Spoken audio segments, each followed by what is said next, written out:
नमस्कार प्रिय मित्रों, मैं एस्ट्रो आचार्य अवनीश वाजपेयी आपका स्वागत करता हूं आपके अपने YouTube चैनल ज्योतिष एक अनमोल रत्न।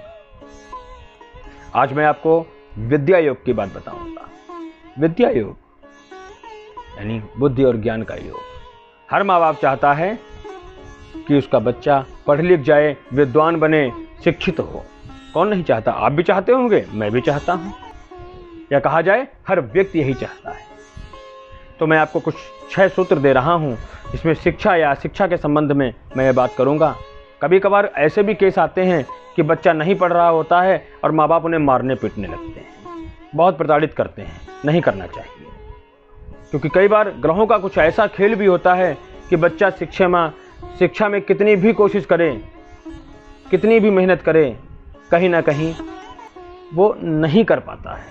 तो ऐसी कंडीशन में आप लोग उसे डांटे नहीं, मारे नहीं, समझने का प्रयत्न करें। उसके जो दोष हैं उनको दूर करने का प्रयत्न करें। उसका मन नहीं लग रहा है तो क्यों नहीं लग रहा है, या जानने का प्रयत्न करें, मारना ना शुरू करें।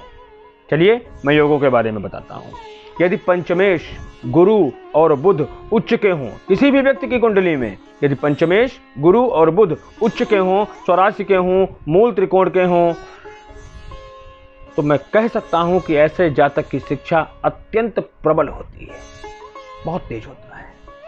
दूसरी बात करूं, अगर पंचमेश, शुक्र और बुध 3, 6, 8 या 12 में हो तो वहीं पर क्या होगा?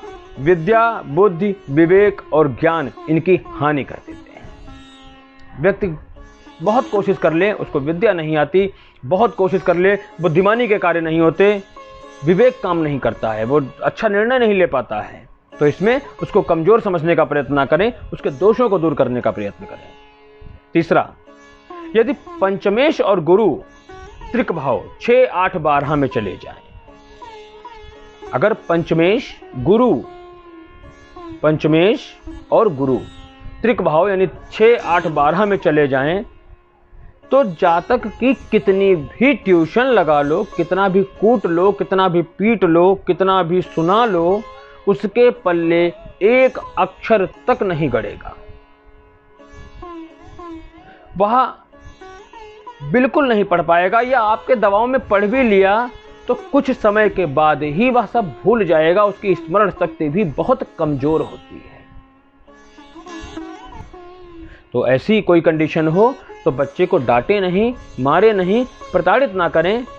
किसी अच्छे वैदिक ज्योतिष से मिलकर के उसका परामर्श लें और उसमें जो क्या कहा जाए कुयोग लग रहे हैं उनको दूर करने का प्रयत्न करें। उसके दोषों को दूर करने का प्रयत्न करें, प्रताड़ित ना करें।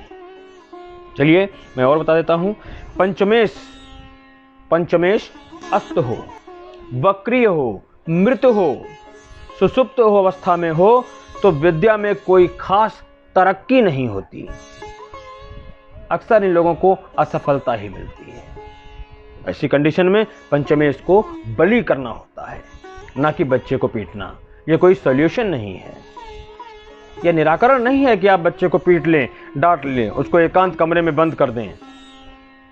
शिक्षा या विद्या ये हृदय से और मन से उत्पन्न होने वाली चीजें हैं। अगर जातक का मन स्वतः से पढ़ने में लगेगा तभी वह शिक्षित होगा। जबरन धक्का देकर के पढ़ाने से व्यक्ति शिक्षित नहीं होता है। वह आपकी खाना पूर्ति या समाज को दिखाने के लिए किताब लेकर बैठ सकता है, परंतु शिक्षित नहीं हो सकता, ज्ञानी नहीं हो सकता।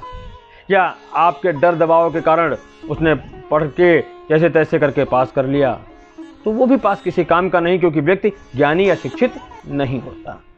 तो ऐसी कोई अवस्था आती है तो प्लीज़ किसी अच्छे ज्योतिषी से परामर्श करके उसके दोषों को दूर करके उसको पढ़ाई में मन लगाने के लिए जो भी प्रयास ज्योतिषी बताए वह कराएं, डांटे नहीं। पंचमेश बली हो, चतुर्थेश उच्च का हो। पंचमेश बली हो, चतुर्थेश उच्च का हो, वह बुध उच्च का होकर केंद्र में हो, यानी 1, 4, 7, 10 में हो। वह गुरु उच्च का होकर त्रिकोण यानी 5 या 9 में हो, तो बच्चे को पढ़ने के लिए कहने की आवश्यकता नहीं है। वह स्वतः पढ़ने वाला होगा, उसका मन ही अध्ययन में लगेगा।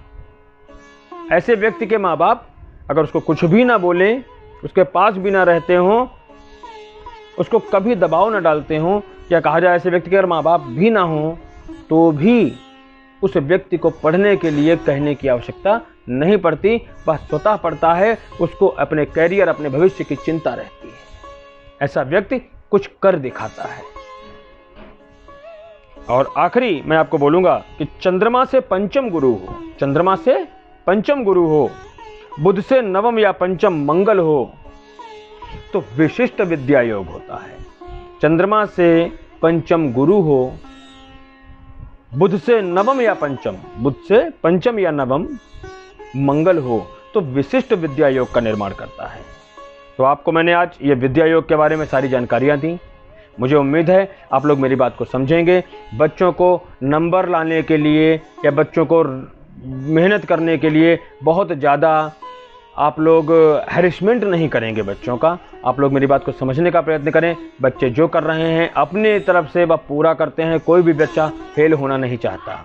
ऐसी कंडीशन में अगर आप देख लें कि कोई बच्चा अगर अच्छा नहीं उठ रहा है तो उस पर प्रेशर ना बनाएं, उसका थोड़ा सा सहयोग करें।